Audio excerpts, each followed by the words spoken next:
10th class. उम्मीद है कि आप सब लोग खैरियत से होंगे। हमारा प्रीवियस टॉपिक था मायोकार्डियल इन्फार्क्शन, पेज नंबर 34 पे। इसको मैं दोबारा रिवाइज कर देती हूँ, फिर हम नेक्स्ट कंटिन्यू करते हैं।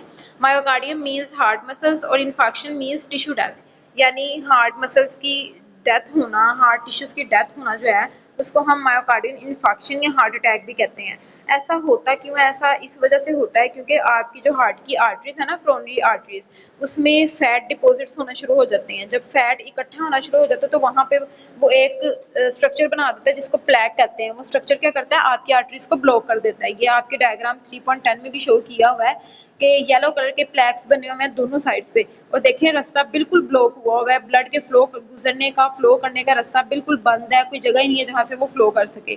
तो जब हार्ट तक प्रॉपरली ऑक्सीजन ट्रांसपोर्ट नहीं होगी, ब्लड सप्लाई नहीं होगा, जाहिर सी बात है रेड ब्लड सेल्स जाएंगे तो ऑक्सीजन लेके जाएंगे ना।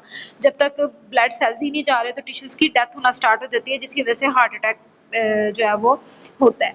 इसकी कॉजेज मैंने आपको बता दिया, सिम्टम्स भी चेस्ट पेन, टाइटनेस वगैरह होती है। और ट्रीटमेंट इसका ये है कि सबसे पहले हम इमरजेंसी ट्रीटमेंट देते हैं, मेडिसिन देते हैं।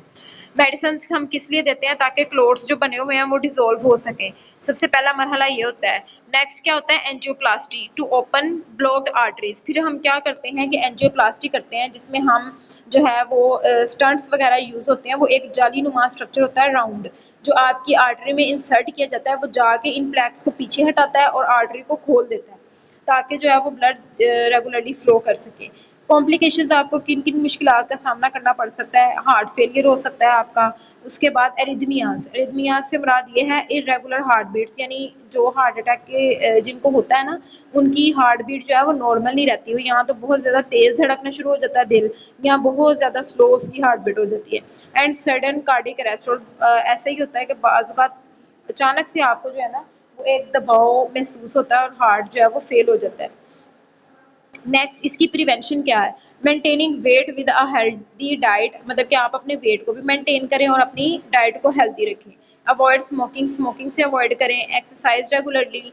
Control blood pressure, cholesterol and diabetes. ये मैंने आपको पहले टॉपिक में भी बताया था कि इसकी जो मेजर रीजंस है ना वो डायबिटीज़, ब्लड प्रेशर, कोलेस्ट्रॉल का ज़्यादा होना और वेट गेन वगैरह है। उसके अलावा जो आपका लाइफस्टाइल है, ज़िंदगी गुजारने का तरीका है, हेल्दी डाइट अगर आप नहीं ले रहे तो उसकी वजह से भी आपकी बॉडी में जो है ना वो चेंजेस आती हैं और हार्ट अटैक जो है वो हो सकता है। मोस्ट कॉमनली होता है ऐसा, और ये as a silent killer work करता है। मतलब कि जो डायबिटीज़ वगैरह के पेशेंट होते हैं ना, उनको आइडिया भी नहीं होता कि उनके साथ जो है वो क्या हो रहा है, और ये एज अ साइलेंट किलर जो है ना वो ख़त्म कर देता है इंसान को।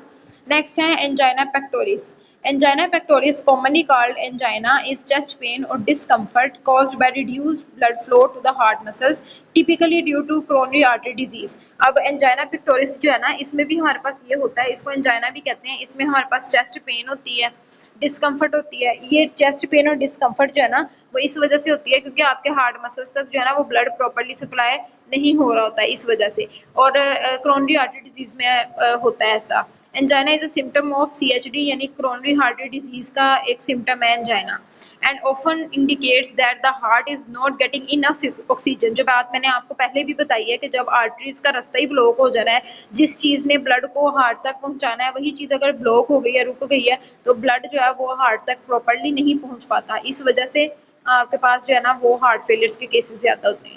सिम्टम्स इसकी क्या हैं? चेस्ट पेन और डिस्कम्फर्ट, चेस्ट प्रेशर, स्क्वीजिंग में भी आपके पास ऐसा होता है कि चेस्ट पे जो है ना छाती वाले हिस्से में आपको बोझ महसूस होना स्टार्ट हो जाता है, हैवीनेस महसूस होती है। Pain can radiate to the shoulders, neck and arms, और जो पेन है ना वो आपके शोल्डर, नेक और आर्म्स वाले रीजन में जाती है। इसकी ट्रीटमेंट क्या है? Lifestyle changes, medications, procedures like angioplasty और स्टंट प्लेसमेंट। जो मैंने आपको पहले भी बताया कि यहाँ तो एंजियोप्लास्टी होती है, स्टंट वगैरह डाले जाते हैं जिससे जो है वो आर्टरीज खुल जाती हैं और ब्लड इजीली फ्लो कर जाता है। Complications if untreated can progress to myocardial infarction and increase the risk of heart failure. अगर हम उसको अनट्रीटेड छोड़ देते हैं, यानी लाइलाज छोड़ देते हैं, तो हमारे पास क्या होता है? या तो हार्ट अटैक हो जाएगा या हमारे पास हार्ट फेल हो जाएगा। ये आपका आज का टॉपिक था।